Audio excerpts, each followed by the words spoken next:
Welcome to the ABC studios at Gore Hill, Sydney, for the first of the televised debates between the two candidates for Prime Minister in this election campaign.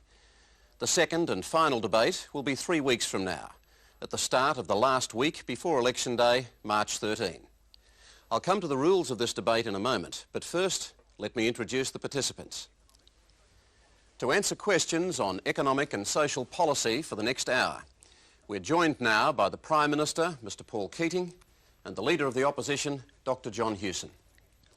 Asking the questions will be Paul Kelly, Editor-in-Chief of the Australian newspaper and political historian, long-time Chief Political Correspondent for the Age newspaper in Melbourne, Michelle Grattan, and Laurie Oakes, Political Editor for the Nine television network. I'm Kerry O'Brien from the ABC's Late Line program, and I'll be moderating the debate. Very briefly, the rules are as follows. I'll ask each leader an opening question, and they will each have 2 minutes to respond. We'll then go straight to questions from the panel to each leader in turn. Again, the leaders will have a maximum of 2 minutes to respond to a question. If the panellist exercises the right to a follow-up question, the leader has a further 1 minute to respond. As each question and answer exchange between a panellist and a leader ends, the other leader then has 1 minute to talk on the same issue.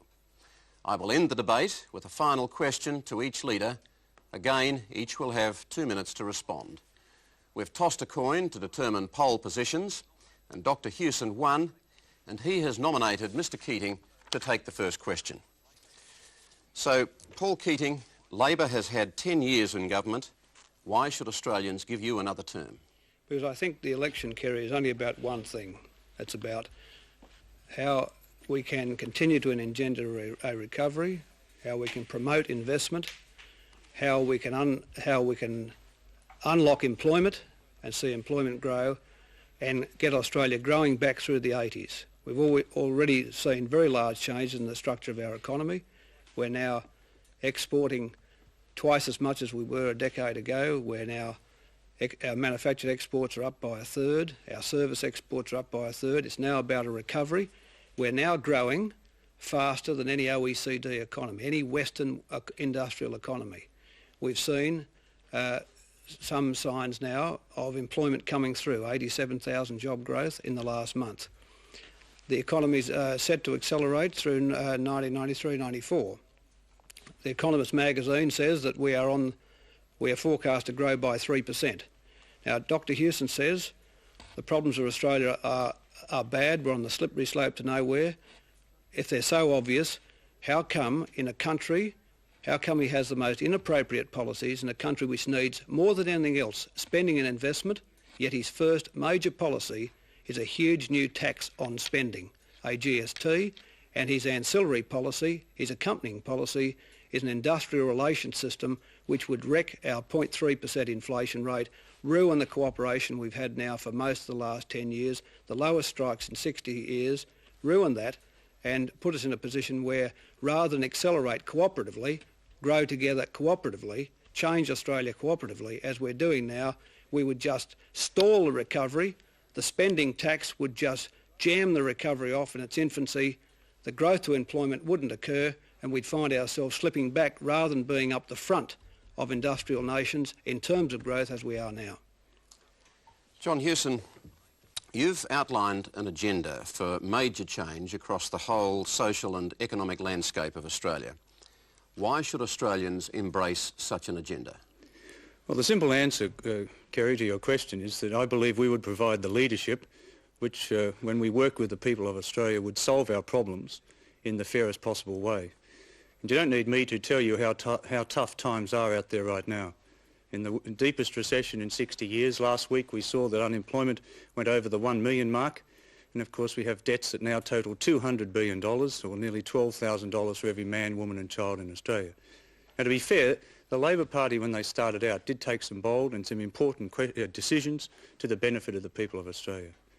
But since then, they've quite frankly lost the plot. They've had their way for a long time in Australia. They've had their chance. It hasn't worked. They haven't provided the leadership. They haven't been fair. They haven't solved the problems. They haven't got a plan. By comparison, we brought down the Fight Back document as our plan, which we believe is the most complete and open and honest assessment of Australia's problems and circumstances, and probably the most detailed plan ever to be offered to the people of Australia about the future of their country. At the end of last year, we made some changes to that plan, having listened to people. It's not only important that we solve the problems, and the recession was deeper than we thought, but we also need to be fair and be seen to be fair by the community. We now believe we have the package that deals with the problems of Australia, and we'll aim to do three things, very simply, as a result of Fight Back. First, to solve the problems, to create jobs, to deal with the hospital queues, the fact that our kids can't get an education. And I think, realistically, we could aim to restore our position in the top 10 in the world in terms of standard of living by the end of this decade. Secondly, we would restore security and hope to the people of Australia. And thirdly, we would restore pride and confidence and hope in our great country. Thank you. Laurie Oakes, first question. Mr Keating, Australia went into recession ahead of the rest of the world, largely because you raised interest rates too high and kept them there too long. In light of that, is it fair to say that 1 million unemployed is your pretty direct and personal legacy? And also, given that, and given that your first economic statement as Prime Minister was chocker with wildly over-optimistic forecasts that have since been discredited, I guess the question is, how can you look voters in the eye in this campaign, and why should they take notice of you anymore on the economy? Well, Laurie, when I became Prime Minister, the thing I said was I dedicate myself to getting the economy growing again and get employment started again. The economy is growing somewhere between 2 and 2.5%. It's growing faster now than any Western economy. That's simply a fact. In a survey of international economists, the Economist magazine last week has Australia growing at 3%. Australian domestic economists, even the economists who modelled Dr. Hewson's Fight Back, believe we'll be growing at 3 to 4%. That's back in the big league next year. We're seeing now job growth coming through.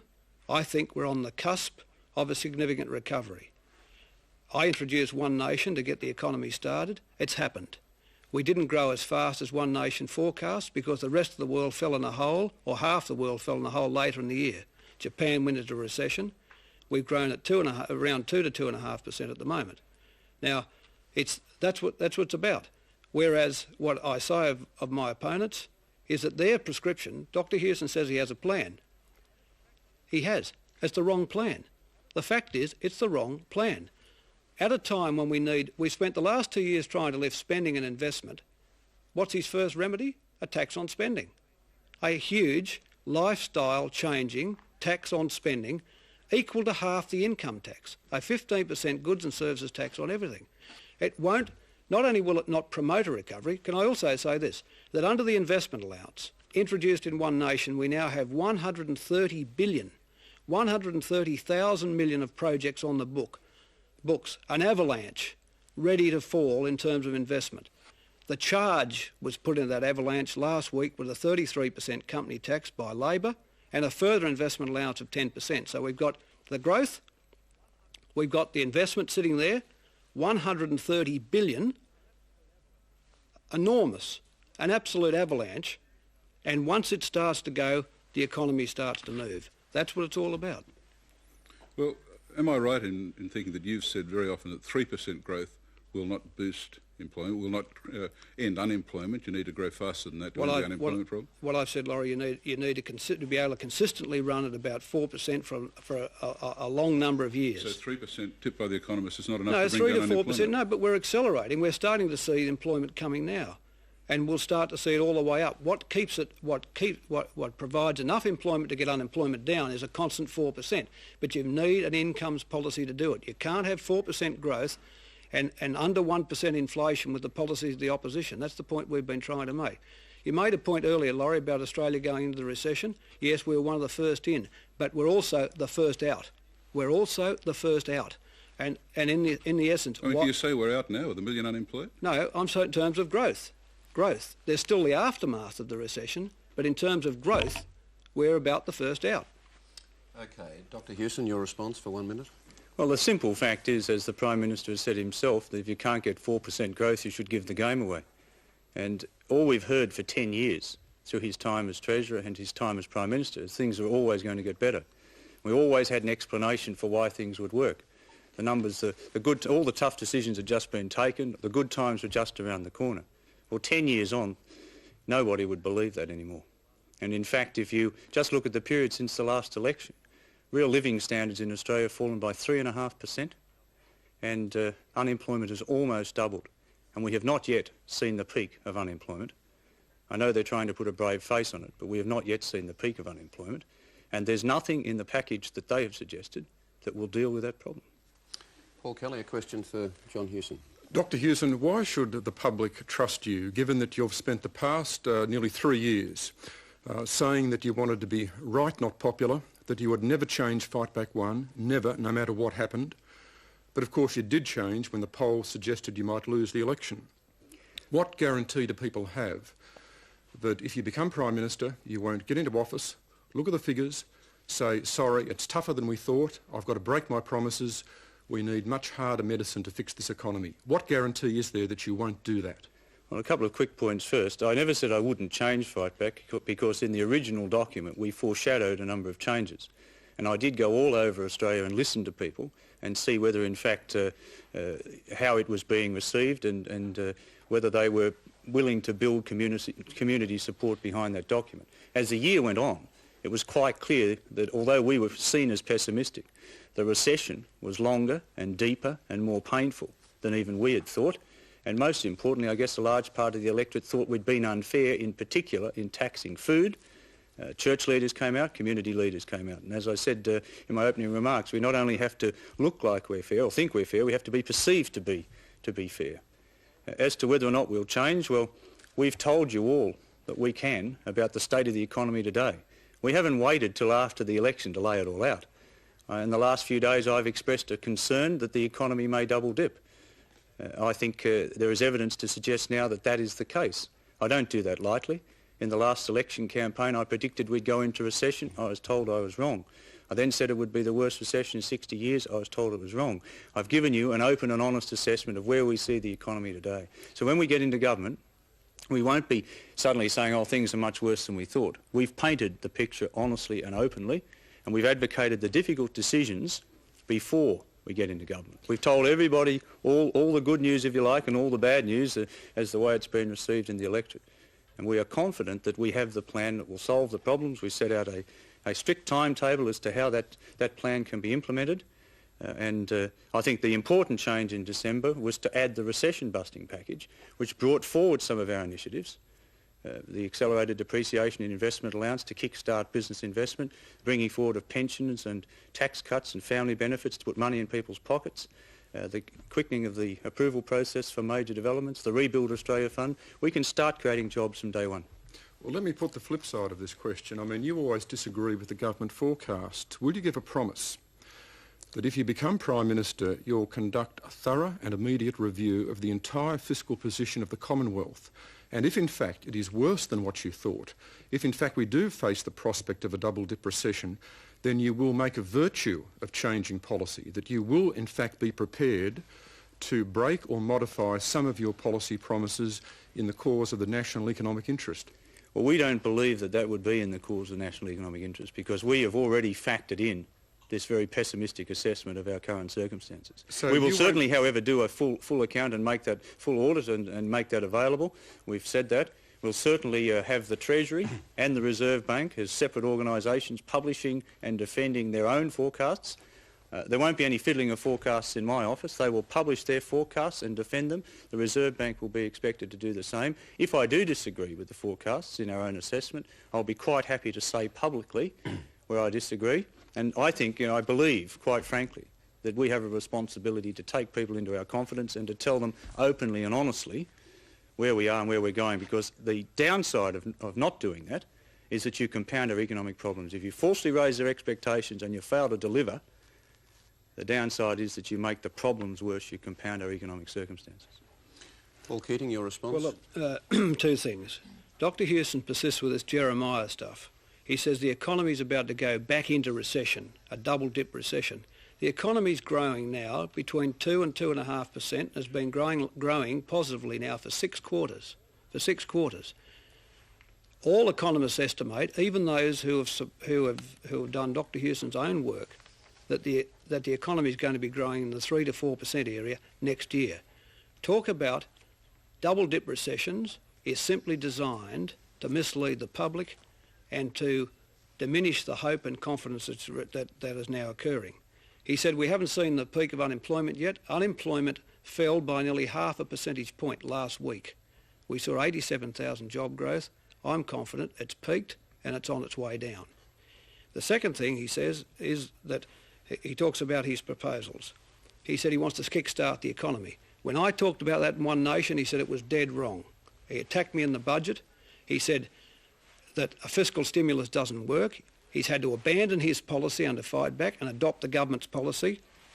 He's removed, he said, the tax from food, yet he believes that every mouthful of bread you eat should be taxed. And can you wind up, please? And given the opportunity, he'll tax it. Michelle Grattan, your question to Paul Keating. Mr Keating, both of you are promising a growing economy and slowly falling unemployment under your programs. Could I ask you to be more precise? What are your forecasts for the end of the next term for, firstly, growth, secondly, the level of Australia's debt, and thirdly, unemployment? And I'd ask Dr Hewson, when his turn comes to reply, to also address those three forecasts. Well, I don't think forecasts 3 years out, Michelle, are worth the paper they're written on. You're flat out forecasting in any country in the world today over a period of 6 months. I just say this to you. We had some in One Nation. Yes, but you had them for a year, not for a term. A term is 3 years. No one who's forecasting for 3 years, you can't predict commodity prices, you can't predict what's happening in the world. It's impossible. All I'm saying is this. Fact is, we're growing now. We are growing now and we're accelerating. We've got 130,000 million of projects. I mean, it's just compared to a fiscal boost of the kind Dr Hewson is talking about, $2 billion off the budget, compared to 130 billion of private investment registered under the investment allowance and ready to go. That's where the growth's going to come. So the growth's going to be there.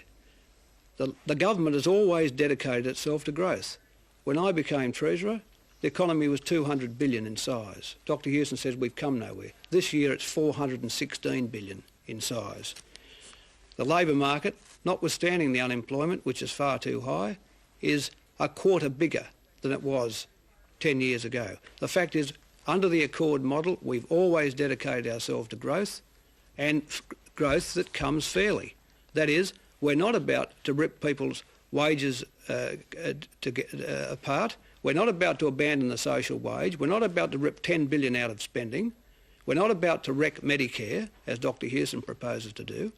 We're not about to cut money out of the social security system. We're not about to take it out of the public sector like the ABC, the arts and all these other places, which we will grow Australia sympathetically, cooperatively, and as we move into the following term, with low inflation. We've now got the lowest inflation rate in the Western world, and we've got it there by cooperation.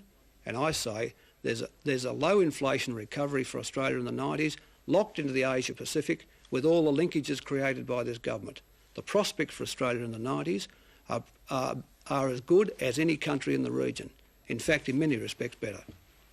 I think at least, though, people would like to see a target for unemployment 3 years on. And secondly, given that your economic predictions haven't been all that crash hot in the past, are you willing to modify your program, including your legislative tax cuts, if circumstances turn out to be different than what you foresee? Well, look, we've got tax cuts which have just passed through this Parliament before Christmas, which cut the 38 rate to 30 at the median income at the income of 20,500 and beyond. We've got the company rate at 33%. Dr Hewson has it at 42. We've got it competitive with every area of every country, with the countries of the Southeast Asian region, and we don't have a GST.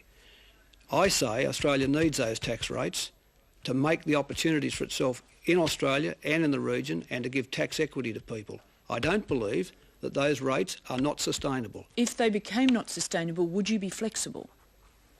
Well, I don't believe that. Look, as growth picks up, the revenues will pick up. The story of the 80s is as growth picks up, the revenues come back in abundance. And And it is this government, after all, that produced the first fiscal surplus in the nation's history. We produced 3 or 4 huge surpluses. The structural budget outlays of the Commonwealth are the way they are now because of these years. Okay. Dr. Hewson, your response? Michelle, our package starts on those 3 objectives from day one: to stimulate growth, to bring debt under control and to deal with unemployment. And there are a whole host of individual measures that work individually and collectively to bring that about. The answer to your specific question is I would be happy to have the Reserve Bank and the Treasury make those forecasts in their own name and put them out there in the early days of the Hewson government. At this stage, we don't know. We haven't got an honest assessment from the government, for example, about unemployment. They say it's coming down. I see no evidence that it's coming down when we've yet to see the full impact of the school leavers on unemployment. We did, however, set a longer-term objective, something we can work towards by the end of the decade, and that is to at least halve the unemployment rate and to create around 2 million jobs over that period. And that is what Fightback can do. And we've got individual decisions like payroll tax. The abolition of that alone, on the Prime Minister's own estimate, would create 200,000 jobs. Laurie Oakes, your next question. Dr. Hewson, the goods and services tax, it'll surprise you to get a question on that. Pollsters tell me that people say they don't understand how the GST is going to solve the unemployment problem. So can you tell us how will a new tax on everything from children's clothing to water to heating to light to bus fares, how will that fix the economy? And secondly, everywhere else where they've introduced a GST, it's gone up quickly and substantially. Why won't that happen here? Why should Australians trust politicians, you, a politician, with a new tax that can be raised so easily? Well, thanks very much for that question, Laurie, because it allows me to dispel a myth that has already been perpetrated here tonight. The Fightback package is not just tax reform, and it's certainly not just GST. Tax reform, including GST, is only one element of what is a 20-point plan that goes right across education, health, kick-starting the economy, immigration, foreign policy. It is an integrated package, a very large package, to deal with most of our economic and social problems. The GST itself, however, is an important part of that. One of our problems is our balance of payments, the fact that our exports aren't as strong as they should be and we import too much. The GST is consistent with boosting exports because it takes tax off exports and it puts tax on imports. It discourages imports relative to domestic production, which is the direction you want to go. The question about debt. We don't save enough in Australia. We borrow the savings of other countries. The goods and services tax, as part of the package to stimulate savings, and there are a lot of elements that stimulate saving, does work in the consistent direction. It puts money back in people's pockets. It's pro-saving on the government's Economic Policy Advisory Committee's own assessment, and therefore it works in the correct direction of solving the problem. And thirdly, of course, the GST, as part of tax reform, is instrumental in allowing us to abolish $20 billion worth of tax on the business community. Things like payroll tax, sales tax, petrol excise, the training guarantee levy, freezing the superannuation guarantee levy. They are major cost imposts on business today. That's what's stopping the business community investing. It's stopping the business community creating jobs. And so the GST in its own right is an essential part of that package. But we'll get the economy buzzing along by the kickstart that will come from July of this year.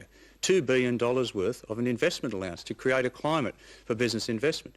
$3 billion going to infrastructure projects, essential to that pickup in business investment. And of course the bringing forward of pension increases, family benefits and tax cuts puts money back in people's pockets. We cut business costs, we boost demand and we create the circumstances for the economy to hum along. Well, you say you abolished $20 billion in taxes on business. You put a new one on business worth $27 billion. Forgive me, I don't understand how that is going to help. And you dodged the question of what guarantee we have you won't whack the tax higher once you're in office? The second part I'll take up. I ran out of time on the first, but there's an absolute guarantee in two respects. One, it'll be embodied in legislation. That doesn't mean anything. You can change legislation. Two, I've said that not only would I, but all my front bench would resign if that proposal was to be put forward. I am dead serious that we've done the sums. I mean, a lot of people have said you could have brought it in at a lower level and raised it later. We took an assessment at the time as to what was the level we needed to deal with the problems of payroll tax and sales tax and petrol tax and so on, so we could abolish them, and that's the level we put it at. Secondly, the tax isn't on business. The tax, in effect, is paid at the final level of the process. GST is pro-business, and that's why some 70 other countries around the world have a goods and services tax system, and when we don't have it, We are at a major competitive disadvantage. Our business is at a major competitive disadvantage to businesses in other countries. And as I said before, it's the only way I know of under the GATT where you can subsidise exports by taking tax off them or putting a tax on imports, which is consistent with what we've got to do with our balance of payments. Paul Keating. Kerry, this is a huge tax impost. It's a lifestyle-changing tax. It'll change the way we live in this country. It'll tax every good and service in the economy, bar some basic food items. Just about everything will be taxed. Dr. Hewson says that it'll abolish payroll tax. The heaviest tax you could ever put on labour is a value-added tax at each step in the production chain where value is added by labour. A GST is a heavier tax on labour by 4 or 5-fold than is a payroll tax. Dr. Hewson says we're stopping business investing, yet he wants to put a 42% company rate on, company tax, and a 15% GST, which Laurie Oakes correctly identifies as raising $24 billion on business, compared to 33% company tax under Labor, and a huge investment allowance. I mean, he's the one that's going to stop business investing. And these taxes have gone up in every country in the world. Britain from 10 to 17%, New Zealand from 10 to 12.5%, Denmark from 10 to 22%, and it would go up in Australia. Okay. Paul Kelly, your question to Paul Keating. Mr Keating, you've been talking about growth prospects for the economy, but you know perfectly well that this economy can't return to sustained high growth unless we save more, invest more and borrow less. Now, this is the issue which so far both leaders have not addressed comprehensively in this election campaign.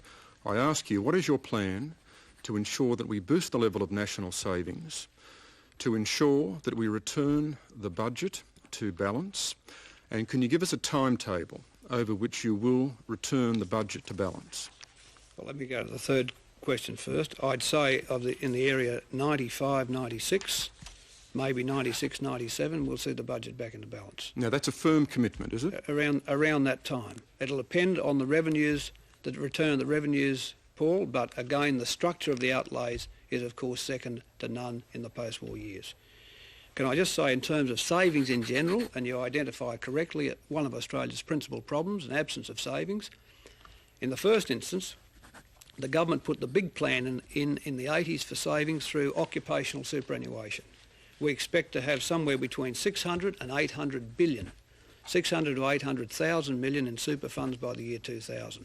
That's about 4 to 5 times our national debt. The opposition have opposed that policy. They believe there shouldn't be occupational superannuation of the award variety. The government's cutting the company rate to 33%. That allows a very high level of corporate savings. With your normal deductions for depreciation and interest, the average company rate will be something like 20%. That means a company can keep 80% of its income and it's not forced to distribute. So corporate savings will rise, superannuation will rise, and the budget will come back towards balance or into balance, and that will mean a huge boost to savings delivered only by the Labor Party. Through superannuation and through lower company tax rates, I brought the company tax rate from 49 down to 39 and now down to 33% with full dividend imputation, no distributions, locking up savings in companies. But this issue takes us really to the income tax question. One of the great lessons from the 1980s is that income tax cuts that are not funded by spending cuts will only blow out the current account deficit and increase the overall level of net foreign debt. Now, I put it to you both Mr Keating and Dr Hewson, that you are both running unsustainable programs here because your tax cuts are not properly funded and the overall result will be to increase net foreign debt. No, well, I reject that, Paul. The tax cuts which the government has introduced and which have passed the Parliament and are now law, which will be paid in 1995-96, for the middle rate to come down from 38% to 30%. I think that's about time that middle Australia, those middle incomes, got to go, and that rate did come down to around 30%. But they are not funded by spending cuts. They are in large part funded by the normal operation of inflation on the tax system, which picks up the largest part of it. The fact that inflation is now low means there's a real tax cut in there. There is a real tax cut in there of some proportion. I believe with growth, the revenues will come back just like they did in the 1980s. Well, if you're making a virtue of low inflation, then your argument doesn't stand up. Why not? Because you just said you'll finance them through the impact of inflation. No, I said part of the cost is the inflationary, is what's called fiscal drag, the normal cost of inflation. But a low inflation recovery means a super competitive country, which means the prospects for higher growth are much better than the 80s, and therefore the prospects for the revenues. We're the second lowest tax country in the world. Time is up. The second lowest tax country in the world. There's plenty of growth left in the revenue. John Hewson, you might address that point in your response. Thanks, Kerry. You're right, the government has no strategy for increasing savings and controlling debt, because over the period from last year through to the middle of this decade, or a bit longer, as the Prime Minister just said, they're adding something like $60 billion in cumulative deficit to the public accounts. And that's $60 billion they put on the international bank card. Against that, we have a national savings strategy, which has a number of key elements: low inflation and an independent reserve bank to achieve that end; superannuation, where we make it available to average workers by a 25 cent in the dollar tax rebate and eliminate some of the rorts that exist in superannuation today. The goods and services tax, as I said to Laurie, is pro-saving and a very important part of the package. A stimulus to short-term savings through our tax-free savings scheme, and we do fund our tax cuts. We fund them through the cuts in the size of public sector, the government expenditure along the lines that you suggest. The bottom line of Fightback as it stands today is that we still have $18.5 billion in that bottom line, or thereabouts, which is available to reduce public sector debt. Access Economics disagrees with you. Well, your own consultants. Well, we use a lot of consultants, but on our figuring, which is conservative and hasn't been questioned by the government and the Treasury, is an $18.5 billion bottom line benefit that's there. I mean, they are running deficits and putting it on the international tick, on the international bank card. We are paying for it. Our package is fully funded and responsibly so. Okay. Michelle Grattan, your question to John Hewson. Dr Hewson, to turn to industrial relations, the Accord has delivered wage restraint and the labour market is becoming more flexible. 550,000 people are under enterprise agreements. We've had 10 years of industrial peace, and Australia at the moment is going through a relatively difficult economic period. Is now the time to bring on a confrontation with the union movement, which your policies threaten? And secondly, won't your policies on industrial relations inevitably leave some workers worse off? Well, firstly, Michelle, the Accord hasn't really worked in the best interests of workers or our economic position, although there was some wage restraint relative to what people expected. They gave us wage cost increases, which made our business internationally uncompetitive. And workers didn't gain. For a large part of the time, their real wages went backwards, and there are now 1 million workers on the unemployment scrap heap. You could hardly say the Accord has worked in the best interests of the worker or the best interests of the economy. Secondly, the enterprise agreements you refer to are those, as I understand it, under Section 134, with certified agreements, which require them to be negotiated with a union. Our policy offers individuals choice. It offers them the opportunity to be a member of a union or not to be a member of a union, to negotiate directly with their employer or through somebody else like a union. And it is in the best interest of the workers. If they leave the centralised system to go under our industrial relations workplace agreements, they will keep what they got, but they can do better. The basis of those negotiations will be the terms and conditions of the awards that they leave, with the opportunity of determining a better, more lucrative, if you like, a higher wage package for themselves with much greater flexibility at the workplace. And there's no suggestion that there's going to be any confrontation in that. After all, if the workers want it and the employers want it, a few union leaders who might have spoken out for political reasons isn't indicative of the mood that's out there. And as I've walked from one workplace to another around Australia, there's a growing mood to get away from the them versus us mentality of the centralised system.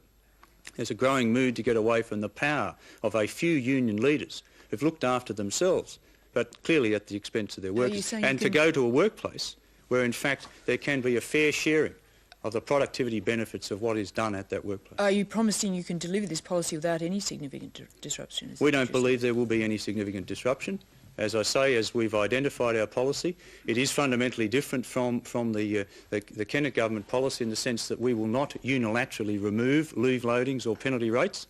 So as I say, what they've got they keep, but they can do better, and better in the sense of higher wages and more flexible work arrangements. Well, just on the Kennett government, the Liberals seem to me to have an ambivalent attitude to Jeff Kennett, alternatively praising him and then seeming to walk away from him. If you're not Jeff Kennett, why aren't you? Aren't you committed to basically the same objectives that he has, or do you think he's gone too far? I'm a strong supporter of Jeff Kennett in Victoria, calling Victoria the way he sees it, and ultimately, of course, Jeff Kennett will answer to the Victorian people. Is Victoria different from the rest of the nation? No, I must say, Victoria is in considerably worse shape than a large part of the nation. He's had to call it the way he's seen it, and ultimately he will face his electoral test on that, but I must say that the electoral support for Jeff Kennett is certainly growing.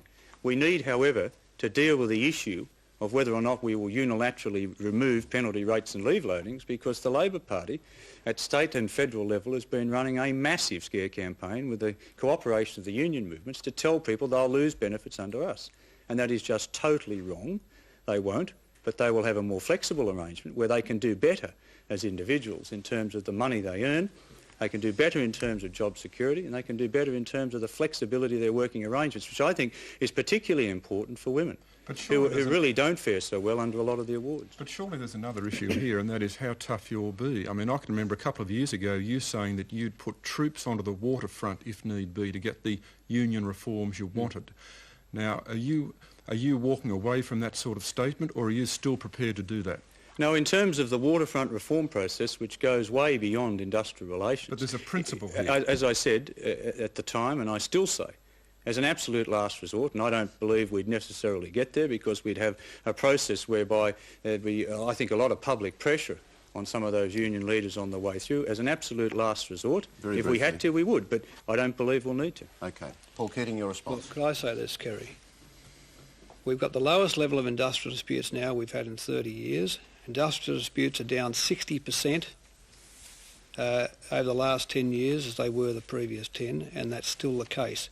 We've got an inflation rate the lowest in the world at 0.3 by virtue of cooperative industrial relations in this country, by virtue of the Accord and the Accord structures. What Dr Hewson wants to do is to push wages down. At the moment, the profit share in the economy right now is at the golden years of the 60s level. The wage share is at 1960s levels. What's Dr Hewson want?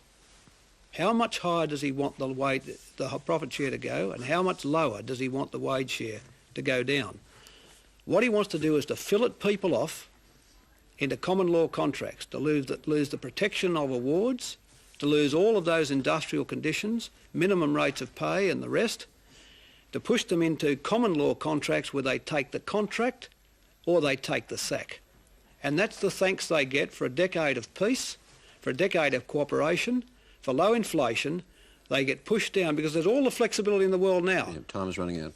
To go up or out, but there's no flexibility down. The flexibility that Dr Hewson and the Liberal Party wants is flexibility down with Australian wages, and that's all it's about. Wind up. Laurie Oakes, your question to Paul Keating. Well, Mr Keating, I suppose to balance my interjection on John Hewson, I should point out that Senator Peter Walsh, your former finance minister, says that your tax cuts are unlikely to be affordable. That's got nothing to do with my question. Could I ask you about women? You've put in a lot of work in this campaign to win the women's vote, turning yourself into a sensitive new age guy under the supervision of Dr Anne Summers. But isn't there something a bit cynical about it when you consider that under your tax cut legislation, taxpayers earning less than $20,700 a year get nothing, and a majority of that bracket, 2 million of them, are women? Doesn't that make your tax cuts discriminatory? I gave the tax cuts to the people under 20,000 in the last 3 rounds of tax cuts. They got it before everybody else. When I became Treasurer, and by the middle 80s, the Liberal Party's bottom rate was 30%. Today it's 20%. I lifted the tax-free threshold from $4,800 to $5,400. So it's $5,400 and it's a 20 rate. But we don't believe that said that the tax system is the way you help these low-income people. You help them by direct payments, which the government has established. The Family Allowance Supplement, which pays $30 a week to a family with a child under 13, or $44 a week for a child between 13 and 15. It's those huge increases in the Family Allowance Supplement and the Family Allowance that have supported lower income families and given people that equity which we've always provided. Now let me just take up your point, Laurie, about new age person.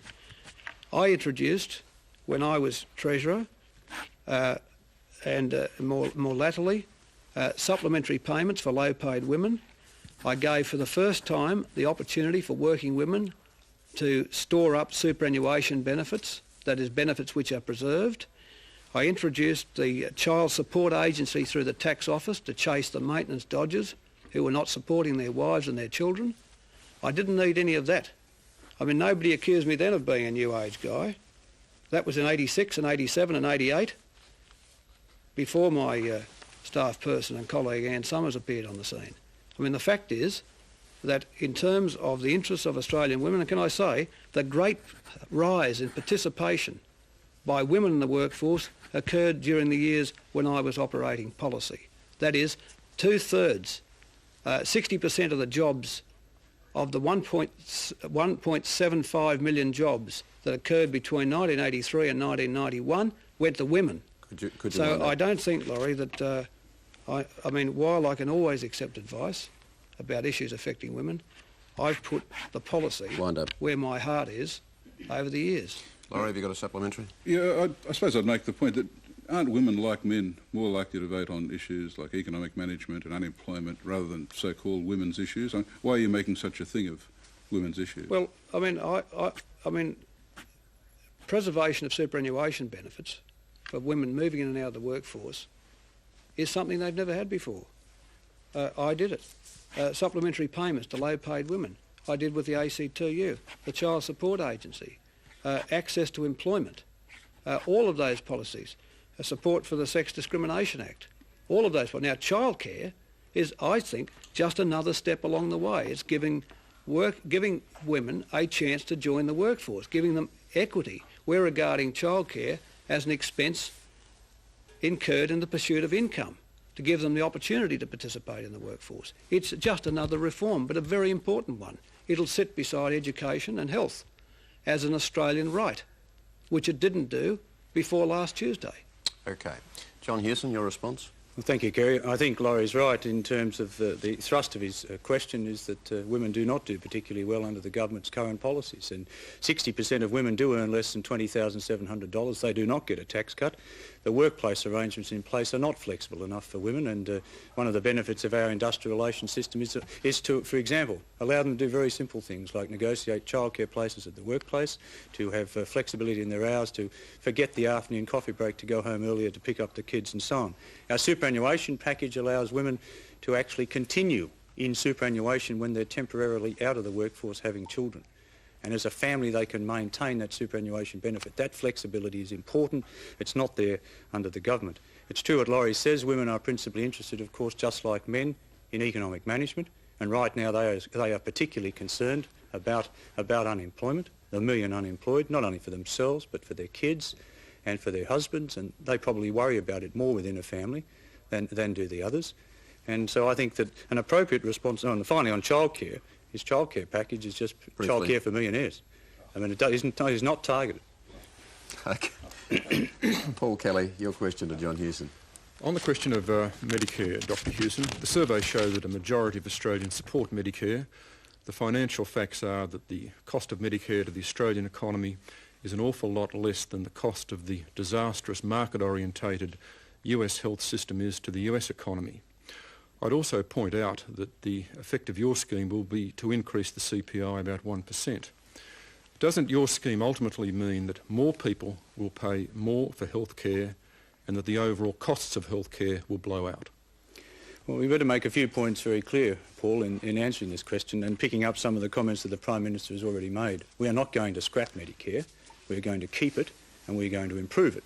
And one visible improvement is that we're going to deal with the 100,000 people who are in hospital queues today waiting treatment.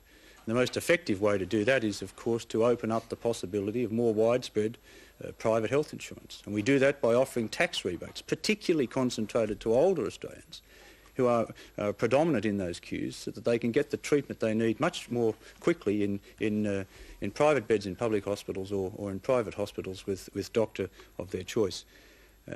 Medicare, the difference between our system, therefore, and the US-style system, I guess, is important in two respects. One, we still will offer universal health cover in Australia. In the US system, that does not apply. And secondly, we will keep this thing called community rating, where we will not have people charged according to their health risk, but there will be a community rating under the health insurance arrangements. In the United States, they risk rate. You pay your health insurance costs on the basis of your health risk, and that's why about 40 million people have been excluded from the health system. They can't afford private health insurance. And finally, under our goods and services tax proposal, we zero rate health. That is, we do not impose the goods and services tax on health. So the cost of health services will go down. It's been admitted by the government departments. So we think that we can have a better system which offers people more choice with the introduction of private health insurance in particular, which is an essential part, I think, of giving them the choice they need and the control over their lives, and doing that by targeting tax rebates to the low to middle income earners in particular who found it most difficult to afford private health insurance. Well, look, there's one point I would like you to clarify. Your scheme is funded very much through very significant cutbacks to the public hospital sector, well over $1 billion a year. Will you honour the new agreement, the new hospital agreement, which has been finalised by the government and the states and which has the support of some of the Liberal states? The answer is yes, and we will add $63 million to health expenditure in our first year as well. When you say it's funded by cutbacks to hospitals, it is in effect giving the money to individuals through private health insurance who then give it back to the hospitals. So the hospitals don't get the cutback. What you get is private individuals with private health insurance having choice. And that's an essential part of the change that we want to bring about. And of course the new agreement that has been put in place, I think it was substantially negotiated because of the pressure we put on the federal government as we negotiated independently with a couple of those states. And as I said as a general point to finish on, the commitments that the government has made in the time that it's been in government will be honoured by us. And that's very important, not only in respect of health, but more broadly. I think it is very important that people understand that we will deal with the problems we inherit. We won't seek to renege on statements and commitments that have been made on which people have based very important decisions. Paul Keating, your response? Kerry, Dr. Hewson is going to destroy Medicare. He just won't say so. At the moment, 70% of all consultations are bulk bill. 13 million Australians use bulk billing. It costs them not 1 cent. Under Dr. Hewson's proposal, they'll pay $32 for every consultation up front.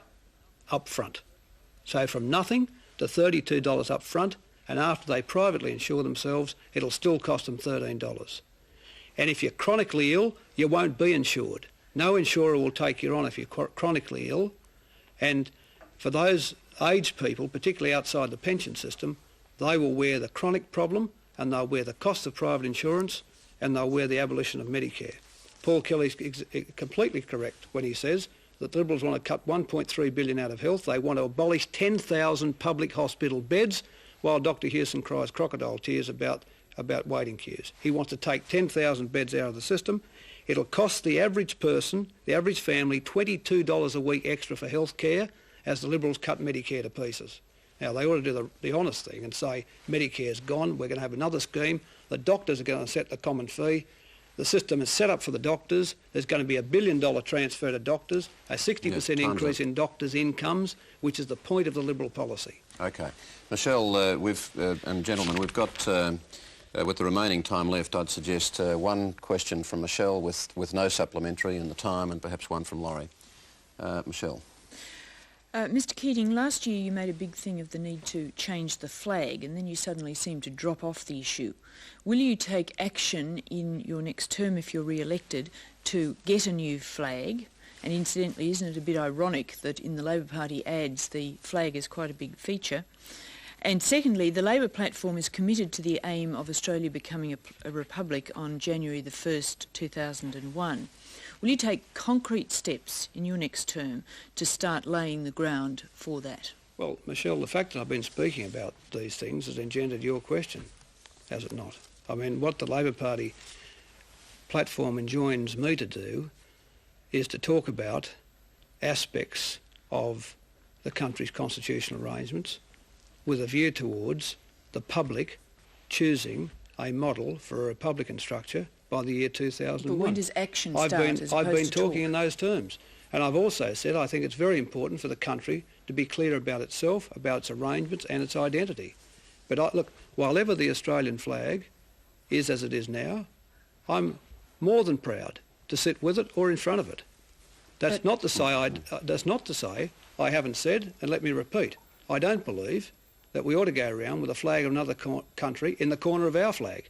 But again, that's a matter for the Australian people, and that's a matter which the government wouldn't change without the Australian people agreeing, understanding such a change, and by vote agreeing to such a change. But would you do that in your next term?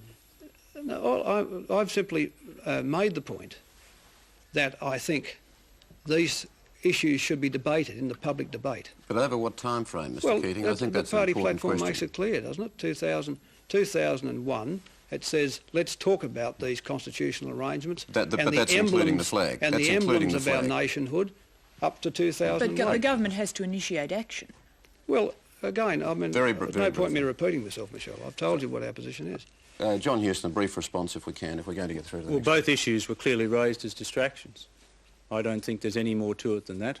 They seem to coincide with the potential release of a bad piece of economic data, and I don't think there is a genuine commitment in either case. I think the Prime Minister has been quite hypocritical, quite frankly, to now use our flag when he's been so open in his criticism of it. And secondly, of course, the issue of a republic. I think to change the form of government today wouldn't make any significant difference to our capacity to create jobs. It won't create any more jobs. And so I would rather see, I don't mind having debates down the track about some of these issues, but I would rather see our economic problems dealt with today. They can be dealt with under the system we've got, and anything else is a distraction. OK.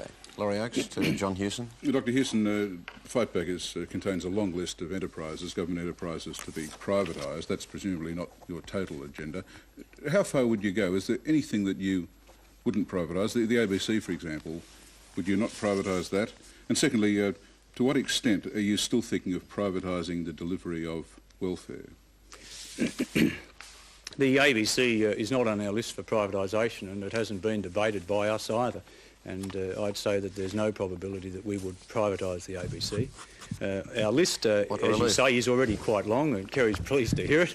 We are going to cut $50 million out of it, Kerry, because in the fair sharing of burden, if I cut our ministerial salaries by 10%, I think we should cut the ABC and other areas of government by the same in the pursuit of efficiency. Secondly, our list is very long, Laurie, as you say, and all we can do is in each 3-year parliamentary term give you an indication of how far we'll go. The basic thrust, though, is not to raise money per se, but is to engender efficiency into those operations. And quite obviously, government is hopeless at running airlines and banks and telecommunications companies and other things. They ought to be owned by Australians and managed by Australians and run by Australians for the pursuit of efficiency. What about the delivery of welfare? Well, the delivery of welfare was an option that was discussed in the past, and at this stage we haven't taken it up. Right. And, you know, we are always looking, to be frank, for areas of efficiency gain, but at this stage, no. Mr Keating, if you could make your response brief. Look, the government believes in privatisations where they're appropriate. In airlines, Australian Airlines, Qantas is a case in point. The Commonwealth Bank is another case in point. We've set up a competitive model in telecommunications. We don't believe telecom should be sold.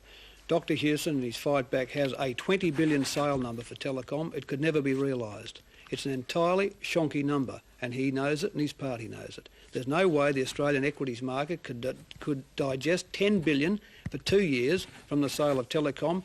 When you take that out, Fightback's got an enormous funding hole. It's got a 7 billion hole, according to the Treasury and the Department of Finance. It requires 10 billion of cuts in government spending, in social security, in other areas of policy, to pay for the tax cuts. and it's built upon an asset sales program which has got not a snowball's chance in hell of ever being realised. Okay, and that's where we're going to have to leave the question element in this debate. We'll come now to the closing segment. I have a question to each of you. My first question is to you, Paul Keating, and it's not a terribly difficult one in a sense. What is the message that you most want viewers to take from tonight's debate? That the economy is growing again, that the government has engendered this growth, that it's accelerating, that employment's picking up, that there's a huge stock of investments ready to go, and that basically we're going to move into a low inflation recovery in the 1990s. But we want to do it, as the government wishes to do it, without wrecking the social wage, without tearing up Medicare, without tearing up access and equity in education, access and equity in aged care, access and equity in childcare, that we go along transforming Australia, changing the culture as we're doing now cooperatively. At the workplace, not by threats. At the workplace, by cooperation. Changing the ports and wharves, by cooperation. Changing the telecommunication system, by cooperation. Changing the airline system, by cooperation. Not by decrees from Canberra, from a press release issued from a minister's office, but by understanding the Australian community and drawing the power of the community down. We can have now locked into the Asia Pacific, where the government has set the mechanisms up to interlock Australia with the fastest growing part of the world.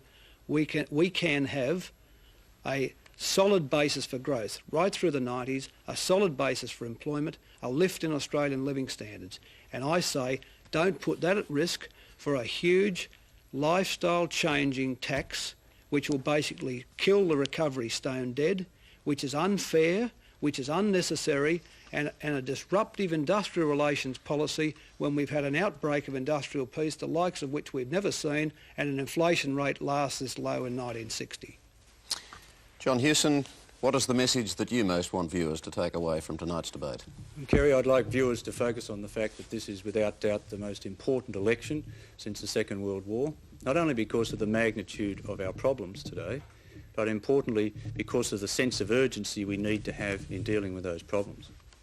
I think it's most disturbing to us that today, as a generation, we are about to leave a lower standard of living to our children than we in fact inherited from our parents. And people should stop and think about that. So it's much harder already for our kids today to get an education, to get a job, to buy a home, to start a family, to even prepare for their own retirement under superannuation. And yet, as I've gone around Australia, most Australians have said to me, how can this be? I mean, we are such a wealthy country. We are so well placed, close to the Asia-Pacific region, the fastest growing region in the world. We have talented people. We have unlimited opportunities. How can it be? And I think the thing that disturbs me most is that we should not be in such a position where our kids are about to get a lower standard of living and fewer opportunities. In fact, there should be no limit. Our limit should be basically the extent of our dreams. We should in fact aim, and can in fact aim, to be the best in the world. We should aim to have the best. Some of our manufacturing, some of our industries, I would say mining and agriculture, are already among the best in the world. But we can have the best manufacturing industry in the world. We can have the best education system in the world, the best schools, the best universities, the best hospitals, the best telecommunication system, the best waterfront. That's what we should aim to do. I think in recent days we've all been laudatory of the successes of some of our Olympians. Think of Kieran Perkins and Kathy Watt, the awesome foursome, just to name three. They set out to match and then beat the best in the world, sheer grit and determination. And that's really all we need to do in Australia. With the same sort of grit and determination, we can do it. And I look forward to the day where, quite frankly, we can give gold medals for exports and job creation and business performance, and we can laud those people just like we justifiably laud our Olympians. We can do it, Kerry. The challenge is there for the people of Australia. The challenge is there for us going into government to provide the leadership to work with them to solve our problems in the fairest way possible, and we can do it together. Okay, and that is the end of this debate. Paul Keating, John Hewson, and to our panellists, thanks for participating tonight. To our audience, there'll be a second debate 3 weeks from now at the beginning of the last week of the campaign. There'll be plenty that will take place between now and that debate that will give us much food to talk about in that second program. Thank you all very much, and I must say there's no blood on the floor tonight. Thank you.